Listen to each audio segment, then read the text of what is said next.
Hey, good morning, everybody. Thank you for joining.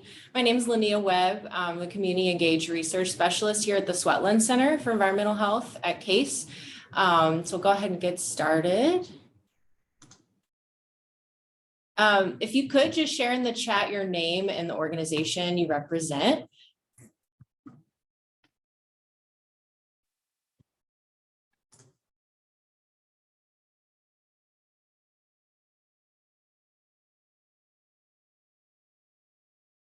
So the mission of the Marion Swetland Center for Environmental Health is to study the complex interplay between environmental determinants and population health outcomes. And the center places special emphasis on community engaged approaches that address this role of structural racism in creating and sustaining environmental health inequities. So we seek to translate these findings into policies, practices, and relationships that promote community and population health equity. And as you'll see on the right here, we have this triangle with training, education, community engagement, and research. Hello. Hey, good morning. For the training? Oh yeah, it's the Swetland seminar. The what? Are you here for another training? Yeah, trying to think. Is this it? Yeah, I think so. Is it? Okay, yeah, for the Swetland Center, it's about occupational Yes. quality. Awesome, Yeah. welcome. Yeah, Linnea. Is the restroom close by? There is one around the hallway. Going back to your If right? you go to the right and then come around to the left, it's a big square, so Okay, you'll find Sorry. it. If it's more people, they making us move where we parked. So it's up Oh, there. gotcha. Yeah, you can go left or right to get to the bathroom. I'm not sure how many have signed up for today. Yeah, okay, well, welcome.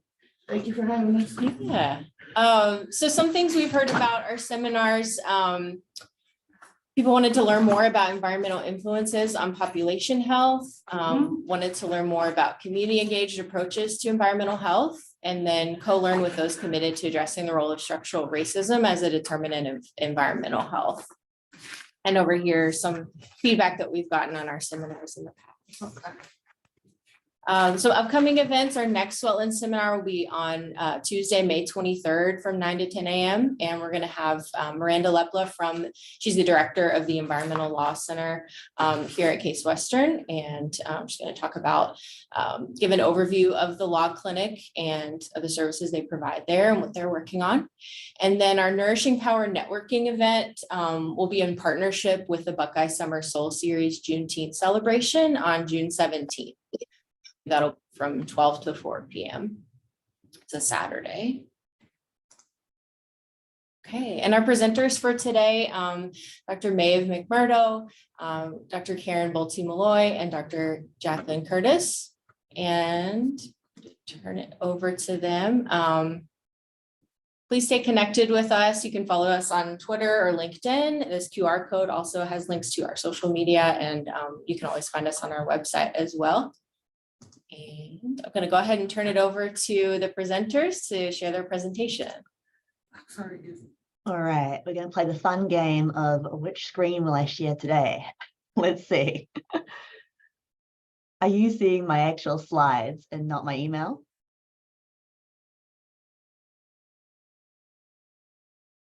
Yes, okay, excellent.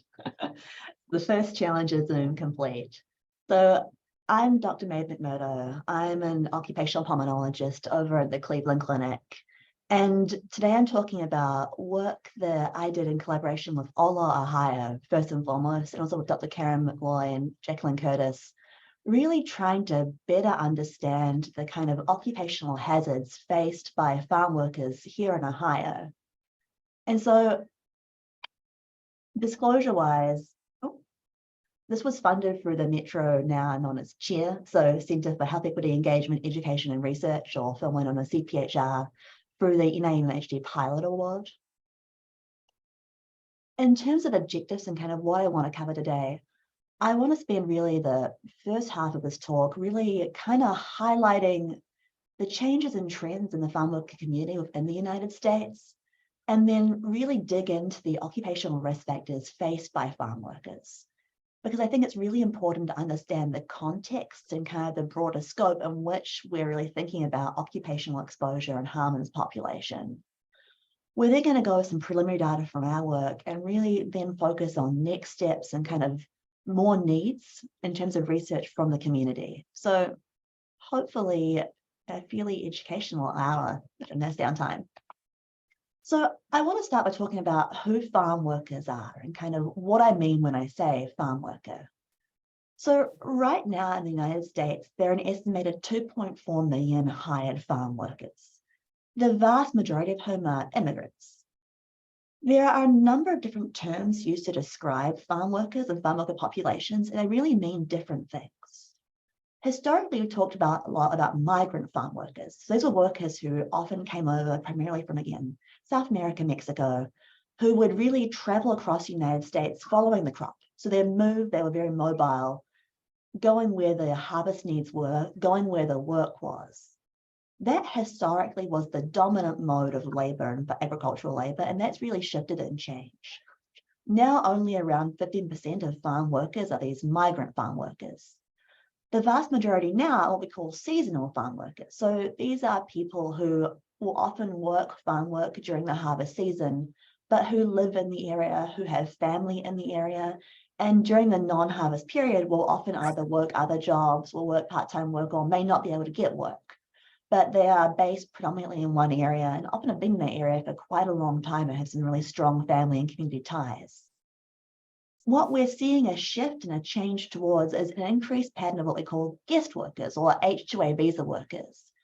And the number of H-2A visa workers has really skyrocketed. In 2005, there were around 50,000 guest workers annually. In 2022, there were almost 400,000. So the labor patterns are shifting, and what we're seeing more and more, particularly in Ohio, is a move towards basically hiring and relying on guest laborers to fill these working positions and kind of keep this work going.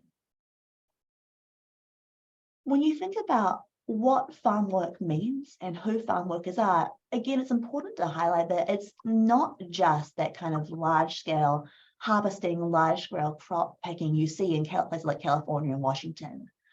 Farm work really is a very diverse field of employment.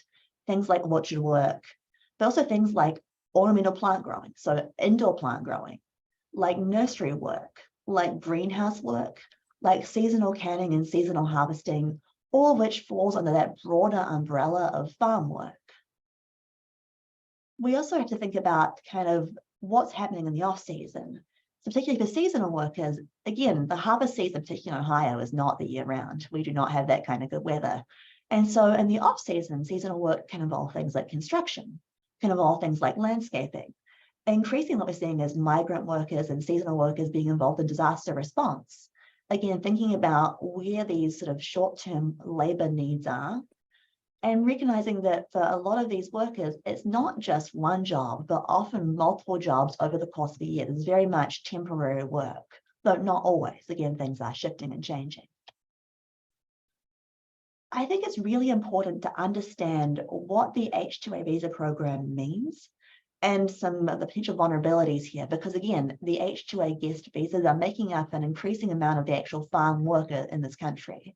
So the H-2A visa is a mechanism to bring in foreign-born workers for seasonal farm labor. And so their visa is directly tied to their employer, which, as you can imagine, right away creates some complications. There are restrictions on who can bring in H-2A guest workers, but those restrictions are fairly lax. Again, really any agricultural work, any farm work, any crop work can use H-2A visas as long as they cannot find an American or, again, US-based labor to hire. The rate of H-2A visas that have been issued is rapidly increasing, and increasingly this is filling a big gap in the labor market. An employer who brings in an H-2A visa worker is required to provide transportation, is required to provide housing, is required to provide a statutory minimum wage, and is required to provide food. But what they're not required to do is pay Medicare, is pay Social Security tax, and the housing requirements are often fairly limited. And so workers are typically sleeping in dorm rooms and bunk houses, often with 4 or 5 workers in one room. again, housing is a requirement, but the requirement around housing quality is much less strict than you might think. Transportation is again similarly changing. Historically, employers were required to basically pay for the workers' transport to and from their home country. Now that's shifted, and so workers are required to basically be transported to and from the embassy. So again, thinking about the fact the visa is tied directly to the employer, these workers already face significant barriers if they, again, move to an employer where working conditions are unsafe, where housing conditions are unsafe, where they need to leave. They really often have limited transport options, have limited ability to really change and move to a different job without having to leave the country. More than 20% of farm workers live below the poverty line, and that is likely an underestimate. We know that a large portion of farm workers have family back home or are sending money outside the United States. And so when you think about, again, income per person, this is actually really going a lot further than we may recognize. Even when farm workers are eligible, and many farm workers are eligible, utilization of SNAP and WOC is extremely low. And that's partially, again, multifactorial. There is concern about potentially raising attention about being flagged as using these services. There's also the actual just logistics of navigating the paperwork and bureaucracy of filing for these services. What's really important to recognize, and what really drives a lot of the concern we have around occupational health and occupational exposures, is that farm workers are largely excluded from federal labor law, and that's really stemming from a result of historic Jim Crow policy really passed during the time when the majority of farm workers were Black sharecroppers, basically trying to prevent people being able to unionize, being able to advocate for stronger working conditions. These policies are still in place and still stand. Farm workers are not eligible for unemployment. Sick leave and paid vacation are largely absent. Wage theft, and again, not being paid for the hours you work, is extremely common. And the ability of these workers to really unionize and advocate for themselves under the National Labour Rights Act has been actually called into question. There was a very prominent lawsuit in 2002 where the Supreme Court ruled that a worker who was fired for organizing did not have the right to receive compensation. And so, as you can imagine, thinking about unionizing, thinking about worker rights and advocacy, there is some concern here, especially when people are already in the poverty line, when they may have a visa which is tied to their employer and may be relying on this job to support a family. The vast majority of farm workers in this country still come from Mexico, and 62% are primarily Spanish speaking, with 29% of workers reporting speaking no English at all. Even among those who speak some English, often the ability to write English is fairly limited.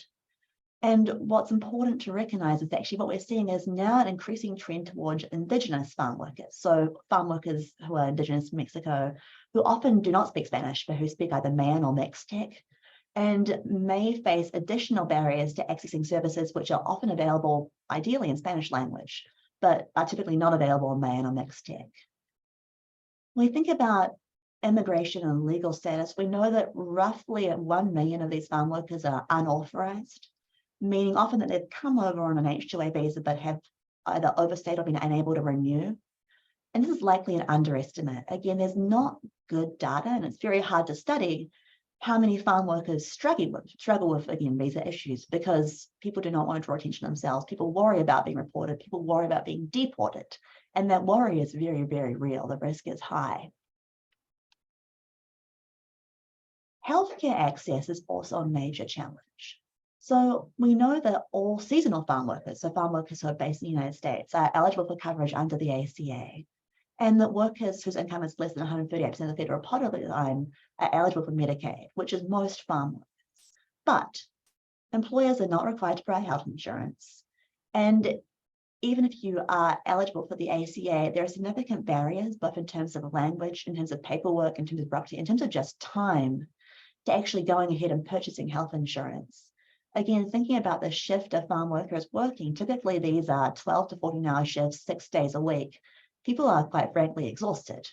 And when you're exhausted, spending 5 hours trying to navigate paperwork to get health insurance is often not your first priority. Even if you are insured, there are significant barriers to accessing care. Again, thinking about transport, you're primarily based in rural areas, about language barriers, about concern about discrimination, about concern about visa status, all of which impact how farm workers are able to seek healthcare. Now, there is a really strong and fantastic program of migrant health centres funded through HRSA throughout the country, which provide low-income, culturally appropriate care for farm workers and their families. And they're a really valuable resource. But again, if you think about how big the United States is and often where these farm workers are based, the challenge can be transport, awareness, and access. And so even though there are attempts to kind of bridge and improve healthcare access, the reality is that many farm workers still face significant barriers to accessing healthcare. So that's the broader context of, again, thinking about the barriers. But what about the actual occupational health and occupational statistics? And the reality is that farm workers are probably the most dangerous job you can work in the United States. Agriculture consistently has the highest rate of fatal occupational injury of any profession in the United States. And deaths in agriculture are 7 times higher than the national average. The majority of these deaths are tractor rollovers, crush and fall injuries, and these deaths are often, again, underreported. What's not well captured is the deaths due to chronic health conditions, the deaths due to heat stroke, the deaths due to complications from occupational exposure, which can be more long-term and harder to characterize.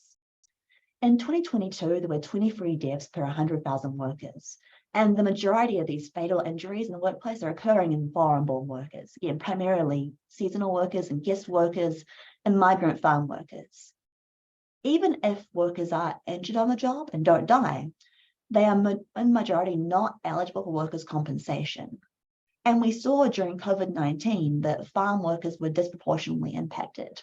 Again, this is challenging to study, thinking about where farm workers are based. But we saw that among food processing, among agriculture, 73% of confirmed COVID-19 cases were among Latino workers. 75% of farm workers either lost hours or were let go or fired during the initial quarantine period of the COVID-19 pandemic. And we saw very, very high rates of COVID-19 transmission, particularly in guest laborers during this time period, who again are often living in crowded housing, who do not have sick leave, who have very limited ability to self-isolate or to not work when sick. And so really occupational mortality is very, very high in farm work. When we think about farming-specific exposures, we know that pesticide poisoning is unfortunately still common and still underreported. Only 12 states participate in the NIOSH Pesticides Injury Surveillance Program. And while all workers are required to undergo pesticide safety training as mandated by the EPA, the reality is the quality and the actual efficacy of that training is pretty variable. One study out of North Carolina found that while 85% of workers had reported undergoing training, only 25% actually understood what that training meant and were able to use that training in their workplace. And part of the challenge is that even when you know best practice, actually following it may be challenging. A major part of avoiding pesticide poisoning is washing your hands before you eat, is washing your hands after your work. But less than 1/4 of workers actually have access to soap and water in the field. Meaning if you're going to try and wash your hands on your meal break, you've got to go back to your housing, wash your hands, then come back to the field, functionally getting rid of your lunch break. Exposure can occur through multiple mechanisms, not all of which are under a worker's control. Again, we think about dermal exposure, so basically touching pesticides, getting skin rash, skin irritation, chemical burns. Inhaled exposure, either through spraying pesticides yourself or through working on a field where pesticides have been sprayed. Again, thinking about how we deliver pesticides, commonly delivered in these sort of small planes, these crop dusters. And so particularly if it's windy, if you're working in the field next door, this drift of pesticides into the field where you're working is actually fairly common. And then unfortunately, oral ingestion and accidental poisoning still occurs fairly frequently, particularly in the children of farm workers who are often living and kind of playing around these pesticides. Pesticide poisoning really has 2 phases. There's acute poisoning, which results in things like chemical burns, like dizziness, like loss of consciousness, like cough, like pulmonary edema, like death. Again, acute pesticide poisoning can be fatal. And then the long-term chronic health impacts, which aren't as well understood, but increasingly recognized, things like the risk of Parkinson's disease, of chronic neurologic disease, of cancer, of asthma, reactive airway disease, and then of impacts on development, particularly for early childhood, things like low birth weight and neurodevelopmental delay and neurodevelopmental concerns. Again, the impact of pesticides really is multifactorial, but there is an acute impact and a chronic impact. And workers who are exposed are at risk for both. Heat-related illness is really a growing concern. And this is not a secret to anyone here, but we know that under climate change, the number of days which exceed, say basically safe working heat, are anticipated to rise throughout the United States, even in Ohio, with an average daily temperature anticipated to exceed 110 degrees Celsius most of July throughout the United States. We already know that even right now, farm workers are 20 times more likely to die of heat-related illness compared with the general US population. And under climate change, even in a moderate estimate, the number of unsafe working days for a worker, particularly a farm worker, is expected to double. It's very hard to track and accurately measure heat-related death and heat-related injury. It's often under-recognized, often underreported, and often these heat-related deaths are attributed to things like, again, a heart attack, to sudden cardiac death, and to underlying chronic conditions rather than the true cause, which is actual occupational exposure to heat. Long term, even if you're not developing heat injury and heat death, chronic exposure to high levels of heat can increase the risk of chronic kidney disease. And we're already seeing a fairly insignificant burden of CKD of unknown cause, particularly in South America and areas where it's already getting hotter, and it's anticipated to increase and rise. What's important to flag here is that this doesn't have to happen. Again, heat-related injury and heat-related illness is preventable. There is very good guidance about what we can do in the workforce to reduce the risk of injury, to reduce the risk of death. But again, it requires actually following these guidelines and really placing worker health first and foremost. Now, what makes it challenging is that there's currently no federal standard for OSHA heat injury prevention. It's covered but not really enforced under the general standard. California, Washington, states with high amounts of, again, farm work labor, Minnesota and the US military, ironically, have their own heat injury prevention standards. This is currently an area which is in development. The Biden administration highlights an area of major focus, and there's actually an OSHA program being developed with hopefully a federal heat standard to follow in 2023 or 2024. But again, thinking about the broader context of in which case we're seeing these occupational exposures, enforcement of a heat standard is likely to prove actually very challenging. We have a pesticide standard and it's already challenging to enforce. Heat is going to be even harder, especially as things get hotter. So I've talked a lot about known exposures and known harms. What I want to talk about now is really where I see the kind of need, which is the potential harms related to air pollution exposure. Again, we know that already wildfires are resulting in significant amount of particulate air pollution exposure, particularly in California, Washington, the West Coast of the United States. And that farm workers who often work outside in these conditions probably face a disproportionate exposure to particulate matter from wildfire smoke. A recent study looking at this by Mulloy et al. Found that over the next 10 years, we're likely to see an additional 8 million worker days of exposure to excess PM2.5 as a result of wildfires directly across California. And so exposure to particulate matter, exposure to air pollution potentially has a major health burden and a major health risk in this population. It's not just wildfires either. Again, commonly when we think about air pollution, we think about those really obvious hotspots. So places like California, like Washington, where there are wildfires, where it's very dramatic and very obvious. But the reality is that even farm work itself, without a wildfire, may create a risk of particulate matter exposure. This is one study by Moran et al. Looking at farm workers in North Carolina picking melons and tomatoes. And what they found is that these workers doing these tasks like harvesting, like packing and sorting, like weeding and sweeping, faced exposure to PM2.5 to fine particulate matter, which was outside of the air quality standard. This was just, again, fairly short-lived. So farm work itself, things like, again, crop dusting, like harvesting, the actual work of being on a farm, even without a broader concept of climate change of wildfire-induced particulate matter, may result in significant air pollution exposure. This is probably an obvious slide, but I think it's important to highlight that air pollution is bad for you. It turns out we shouldn't breathe in particulate matter. It has a number of health impacts, and that really extends from the minute you're born, and even pre-utero to the minute you die.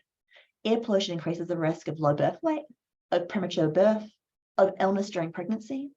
It increases the risk of, again, impacts on lung development, of asthma during childhood, of adult lung cancer, increased risk of infectious disease like pneumonia and COVID-19, increases the risk of heart disease, high blood pressure, blood clots, diabetes, increases the risk of stroke, dementia, makes you wrinkly. Air pollution really has a huge burden of health impacts. And those burden is, again, to some extent preventable. We can modify air pollution exposure. There are things we can do. But the challenge is right now, there is no federal standard for OSHA air pollution exposure on the job. California and Washington have again moved towards creating these, again, high-level OSHA standards, thinking about things like wildfire emissions. But more broadly across the United States, we really have no understanding, no way of measuring, no way of monitoring the level of air pollution farm workers are exposed to. And it's challenging. Again, thinking about how we measure air pollution, stationary monitors are largely absent in rural America. They just don't exist. Wearable monitors, things like the micro-PM, are great, but they require calibration, they require batteries, and even the smallest wearable monitor is roughly the size of my cell phone. So thinking about the kind of work that farm workers are doing, they're picking, they're bending, they're climbing. This is mobile work where wearing a large chunky thing around your neck is functionally a workplace hazard. And then more broadly, wearable devices also create a privacy risk. Again, not everyone wants their employer to know they're participating in research. If you're wearing a device, it's pretty hard to miss. So we're thinking about how we can conceptualize and how we can measure air pollution exposure in farm workers. Stationary monitors are out, wearable devices are out, which means what are we left with? I'm going to talk about that now. So this project, the work I'm going to talk about now, is work that we did in collaboration with OLA Ohio, who is a fantastic Latino advocacy group based out of Painesville, and has really done some incredible work advocating for immigration reform, for workplace health and safety in our farm worker community here in Ohio. And really our goal here was to try and fill some of these knowledge gaps and to see if we could quantify the occupational air pollution faced by farm workers here in Ohio. Because as we're going to talk about, Ohio actually has a very large proportion of farm workers. We are a rural state. We grow a lot of stuff. And then to think about how the exposure to occupational air pollution impacts the risk of self-reported respiratory symptoms. To do this, we turn to a tool called local knowledge mapping. So local knowledge mapping is basically a paper map that you can take out into the field and ask workers, ask residents to mark out where they work or where they spend time. It's low cost, it's pen and paper. It doesn't require any ability to read or write in English. It can be delivered without any Wi-Fi access, without any broadband, which is really important thinking about where rural farm workers are based. And we really leveraged this technique to try and map out occupational air pollution exposure in Ohio. We primarily focused on an area kind of around Sandusky, Norwalk, Lorraine, which if you look on maps, this is basically a satellite-derived map mapping out the crop density and crop frequency across their area, has a large portion, the majority of the land is either corn, which is yellow, soybean, which is green, or other commodity crops. So this is a very densely agricultural area, which is really only about an hour out of Cleveland. We wanted to be able to actually reach workers where they were at and minimize barriers to participation. Again, recognizing that workers, particularly guest workers, are often living on the farm, often don't have access to transport and can't necessarily leave to complete a survey. So working with Ola, we kind of brainstormed the best way of doing this. And what we decided on was basically going to the grocery stores. So once a week, for most of these workers, they are brought to a local grocery store by their employer to get groceries for the week. And they'll commonly have an hour or two to kill while everyone who's been bussed out gets groceries.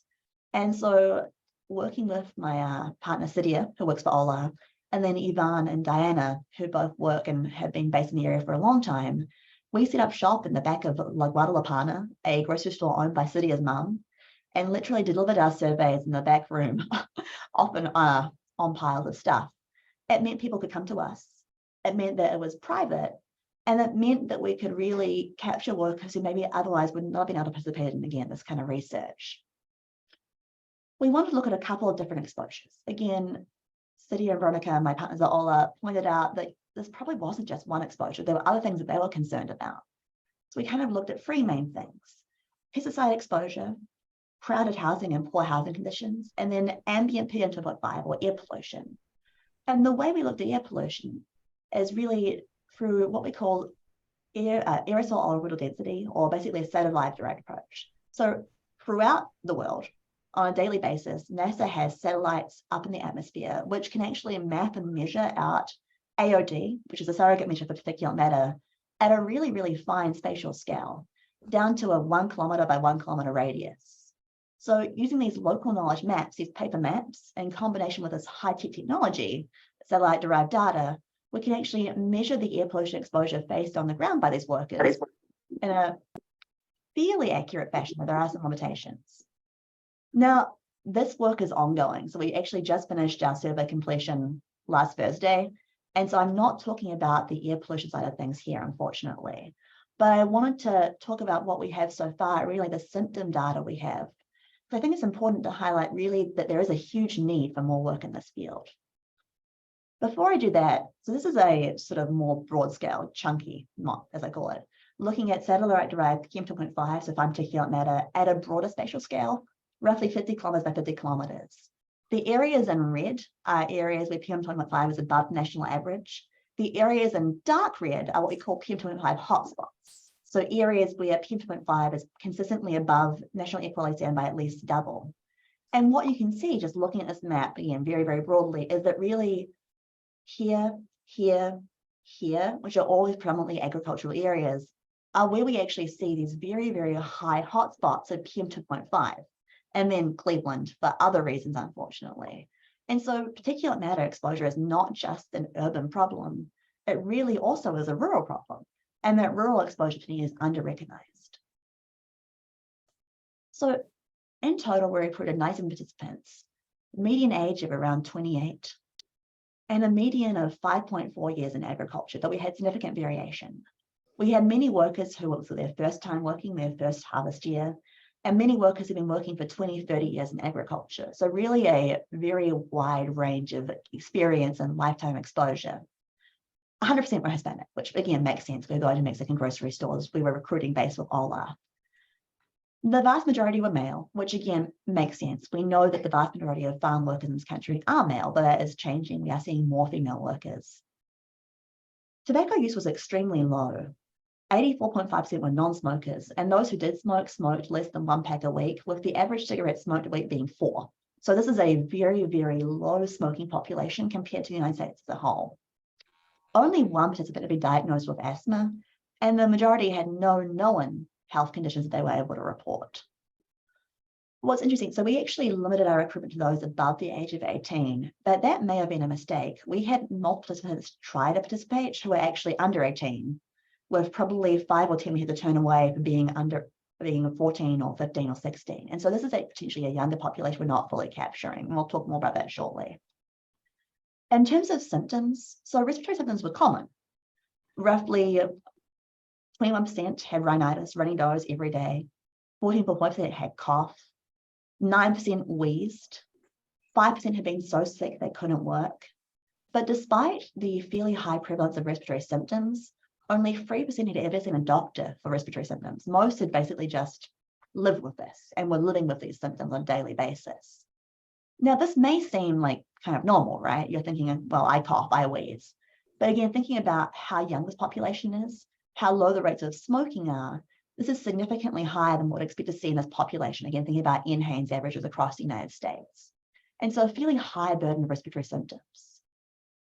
One major concern we've had, and I think a very accurate concern, was that often men don't want to complain and don't want to report coughing, wheezing. They don't want to report that they're feeling sick. Veronica raised this concern, I'd raised this concern. And what we see is that it was right. Again, women, though they were a fairly small population of our sample, were much more likely to endorse respiratory symptoms. They are more likely to cough, more likely to wheeze, more likely to have a runny nose, which again, probably reflects just differences in reporting rather than actual differences in symptom burden. Residing in a crowded house was extremely common. 63% of participants reported living in crowded housing, defined as more than 2 people per bedroom. And younger participants, those with less time in agriculture, were more likely to live in crowded housing. Now, we did not ask about immigration status very deliberately. We did not want to make people feel uncomfortable or worried about participating. So we did not ask about guest labor status, about visa status. But again, thinking about demographics and about sort of timing of agricultural work, it's likely that a large amount of people who are living in crowded housing were these guest workers. Again, just thinking about demographics here in Ohio. There was no significant difference in respiratory symptoms based on housing quality. But again, thinking about who was living in this crowded housing, primarily male and younger, we just may not have captured because people didn't want to report. 7% of participants had experienced at least one episode of pesticide poisoning during their lifetime of working. And we looked at symptoms and pesticide exposure. Those who reported working in a field where pesticides were sprayed had a slightly increased risk of cough. Those who had been poisoned on the job had a significantly higher frequency of cough, of wheeze, of chest tightness and rhinitis, and were also more likely to report being worried about the air quality and worried about further harm to their health. Now, the pesticide poisoning in the study varied significantly. We had a lot of rash, a lot of cough, a lot of wheeze, but also a lot of people who were very, very sick to the point they had to actually take time off work or go to hospital. And so again, reflecting the fact this is still happening, this is happening here in Ohio and really shouldn't be. This is preventable. This looks less impressive than it should be, because really when we asked about concerns about air pollution, it was a little different than I thought.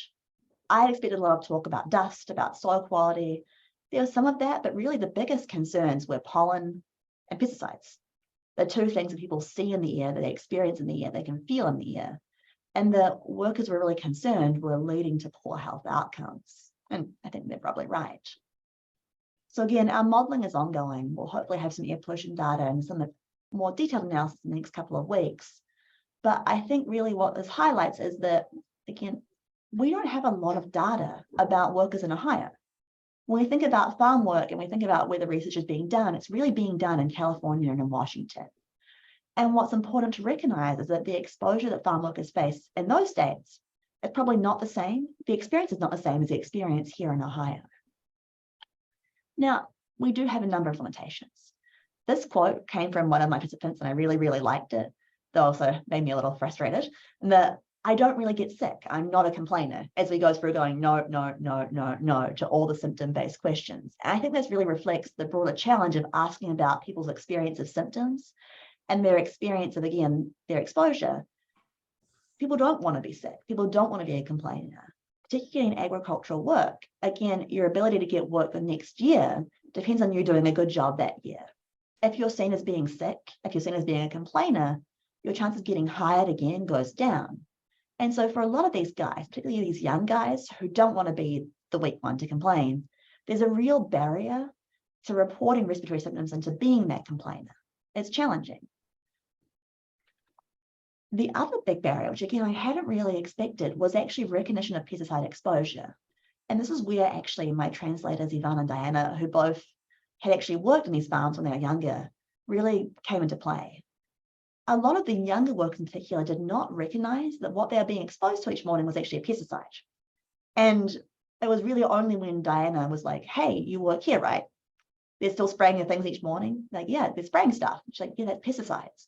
You're being exposed to pesticides. Even those workers are undergoing training, a lot of them really were not aware that the stuff they were being sprayed with, the stuff they were spraying, was actually a pesticide. And that raises significant concerns, again, thinking about workplace health and safety, about tying symptoms to pesticide exposure. It's really challenging when workers may not know what they're being exposed to, and particularly among the younger workers. Not male. This was a major problem. We had included questions about asthma, about COPD, based on the NHANES survey to try and really kind of capture the levels of background illness. But what we realized pretty quickly was that the reality is people, even if they had wheezing, if they had chest tightness, really weren't able and weren't seeing doctors. So asking about things like asthma and like chronic disease really wasn't as helpful because no one really knew whether they had asthma or not. And again, thinking about the healthy worker effect, thinking about wanting to stay employed and wanting to stay on the job, there really is in some ways a penalty to knowing that you have asthma, to knowing you've got a chronic lung disease, and then it may make it harder to be employed to work the next year. And so in some ways you may not want to know, because while these jobs have their flaws, they are still good jobs. They're regular employment, it's good money, and it's a stable job. And so there are challenges to thinking about, again, how you report and how you screen for chronic disease. And really, I think we didn't do a good job here. The other challenge, and this is one which is really unique to Ohio, is that we get cold. So Ohio actually does grow year round, but a lot of our growing is different from the growing in California. This is an aerial map of one of the major greenhouses here in Ohio. And this doesn't really capture the scale really well, but this is basically covering 3 rural blocks. This is a huge greenhouse structure. A lot of these workers, particularly over the winter months, are working in these large greenhouses, which are often covered and sealed. And so recognizing that we're using satellite-derived measures, our air pollution estimates likely are not going to capture well the air pollution exposure faced by these workers. And actually thinking about greenhouses and the way that ventilation occurs, the actual air pollution exposure in these greenhouses may be significantly higher because of soil aerosolization or lower. But again, we're not going to capture that well with our current metric. It's a limitation. There's unfortunately not a good way around it, short of going into these greenhouses and actually measuring air pollution levels, which I'm guessing most employers are not going to be excited about. So we're stuck with what we have, but it's important to recognize that, again, we're really not capturing in this model the full level of exposure. So what can we take away from this? One, symptoms are common among Ohio farm workers, more common than we'd like, and they're likely higher than what we captured. Access to healthcare is limited. Crowded housing is a major concern. And despite pesticide safety training, pesticide awareness is low, and pesticide poisoning is still more common than it should be. This really should not be happening in this day and age. So where do we go next? The reality is that exposure is really not occurring in isolation. When we think about the exposure experienced by workers, it really is not just the air pollution. It's not just the pesticides. It's not just the potentially horrible indoor air quality and indoor exposure to air pollution. It really is a spectrum of exposure. And really, I think we need to think about this more as a One Health model. So thinking about really multiple mediator exposure analysis and really capturing the level of exposure in a more meaningful way for workers. There are a couple of things I want to take this to. One, as I mentioned, self-reporting of symptoms is always a challenge and people don't want to be complainers. But I think there really is importance in understanding and kind of capturing the actual quantifiable health impacts of this exposure on respiratory health. And so what we're talking about is basically taking these portable thermometers, basically doing breathing testing, pulmonary function testing in the field, actually in the grocery store, and measuring things like exhaled nitric oxide, measuring pulmonary function for workers who want to know what their actual respiratory symptom of health is, and potentially measuring this longitudinally, because again, this is cheap and fairly easy to do. There's really a big need for multimodal exposure assessment and moving beyond just one measure of exposure. And one thing we're looking into is this technique basically called a fungal swab. So Bridget Hegarty over at Case Engineering has done some really fantastic work looking at fungal load and fungal burden with self-sampling and self-cotton swabs. We're looking at this in patients who've got ILD. And the question is, can we expand this sort of swab-based technology and test for more things? Can we give workers a swab to stay at home to test their housing and test for fungal burden, test for pesticides, test for air pollution levels? And can we use that data to really, again, capture a more combined, more holistic measure of what workers are actually experiencing, combined with things like low-cost monitors to really capture air pollution exposure on a more local level? And then finally, I mentioned in my study that we actually had a fair amount of pediatric participants who wanted to participate who couldn't because we'd excluded them. But the exposure faced by young workers, by children under the age of 18, potentially are working on these fields is concerning and may be significant, thinking about long-term cumulative exposure and cumulative health impacts. Again, this really is not well studied, it's not well characterized. We know that the families of workers face take-home exposure to pesticides, but we don't really know is the long-term health impacts of actually working in these fields from this young age. And so really thinking about a broader family-based model of actual exposure and potential harm. Now, I want to highlight again, this was work that was really done in partnership with Ola, and Ola has been an amazing resource, an amazing advocate, and has really led the way in making sure that the research actually was methodologically rigorous, but also met the community where they were at and met the community's needs. And I don't think there's any way that this research, A, could have happened without Ola, and B, can happen moving forward without community engagement.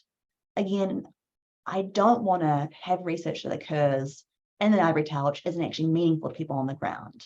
And so really the next steps and the steps moving forward are thinking about how I can make sure that everything we're finding can be operationalized, can be shared, can be actually useful for workers who are potentially facing these exposures.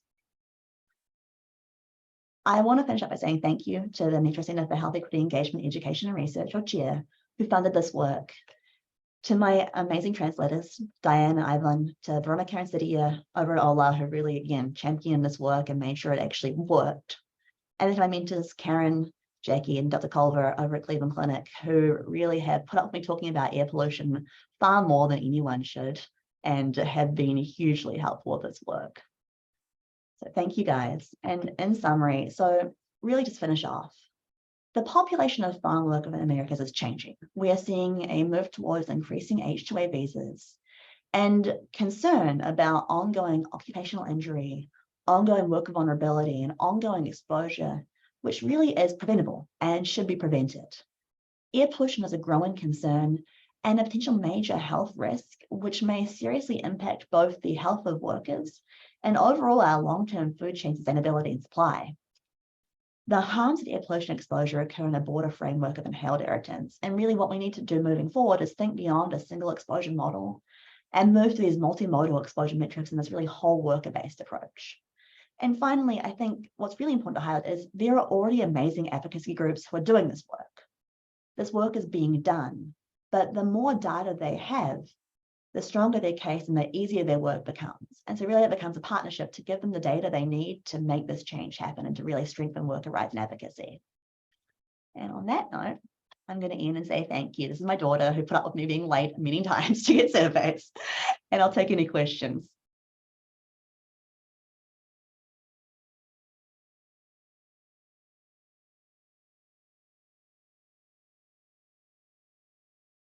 Great work, Maeve and team. I see we do have a number of questions in the chat. So maybe we could start off with those questions. So just a comment about meeting people where they are. I think, you know, your partnership with Ola and going to the grocery stores. I was, you know, maybe commenting a little bit more on that. How did people respond?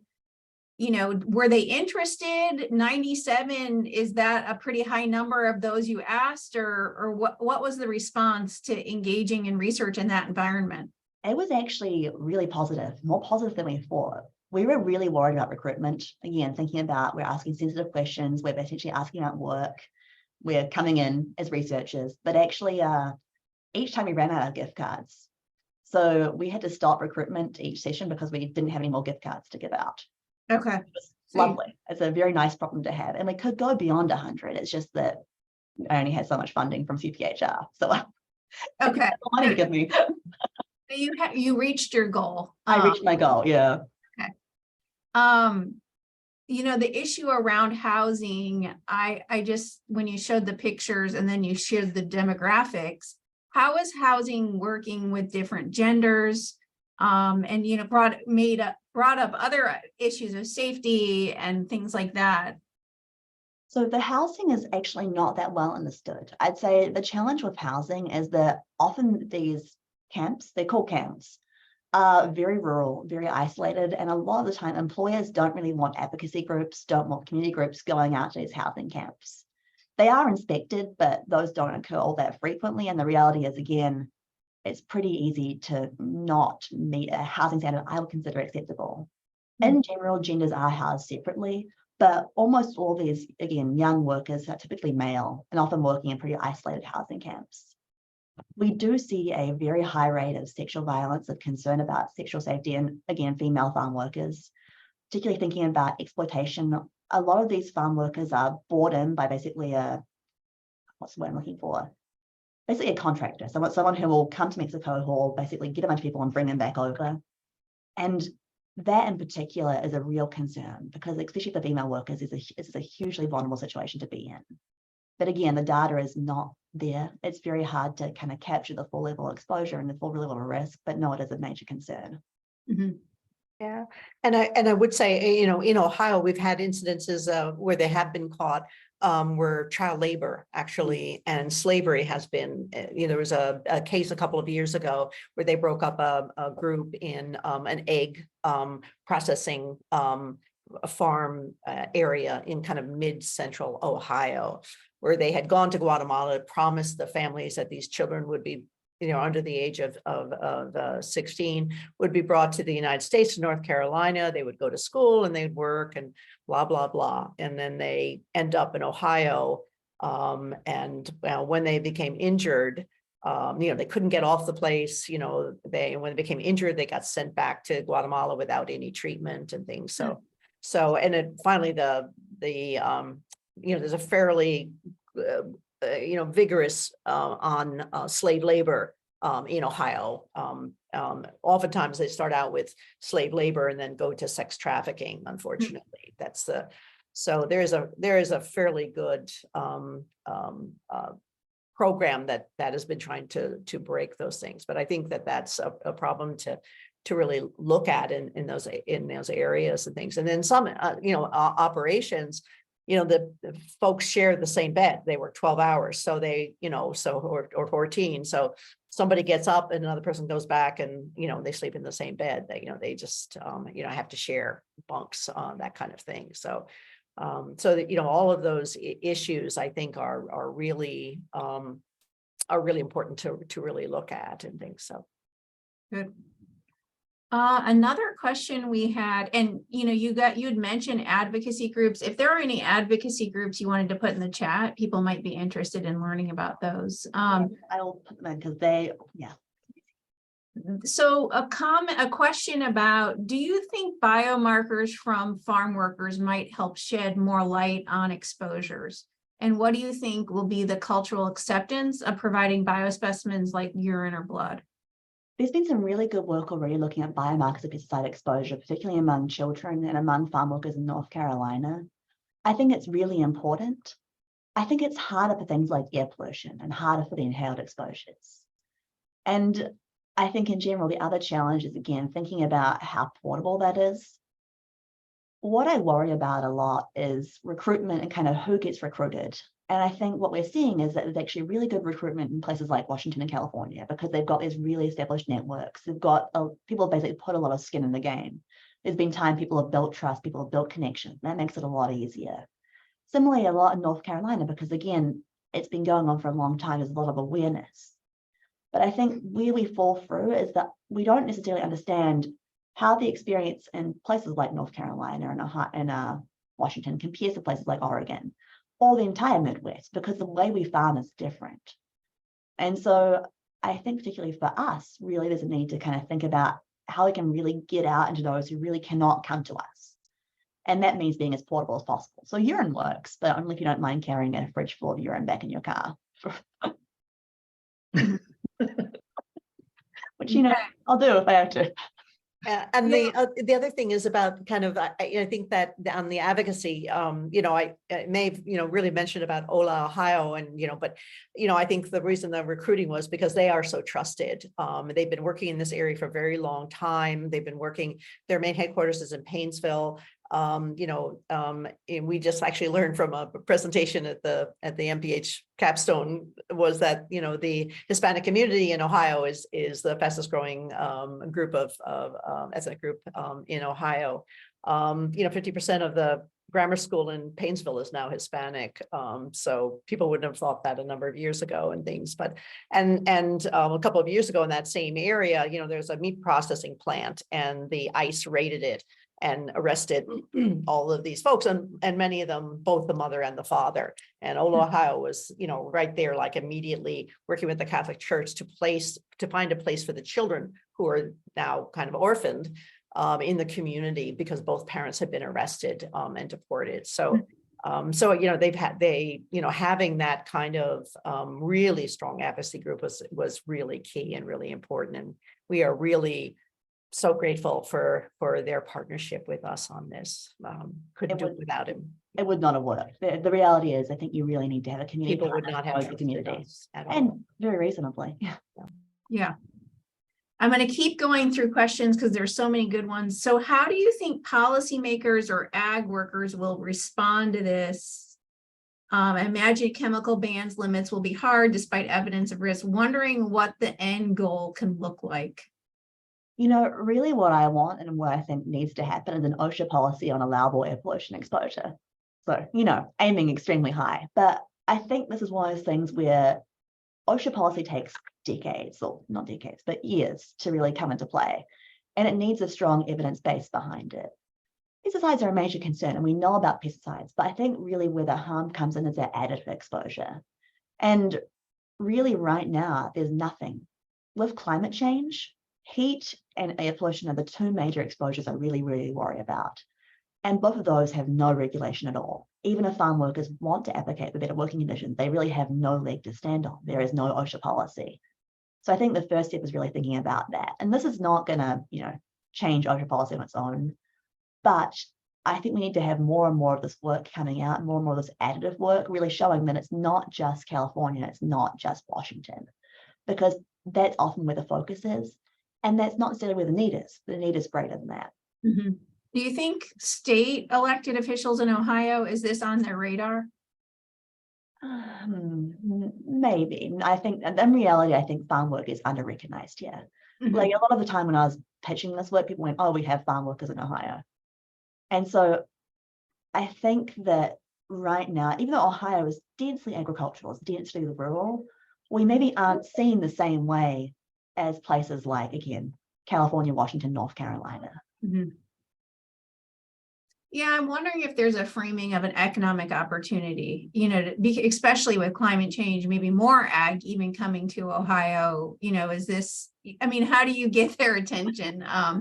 But keep us moving.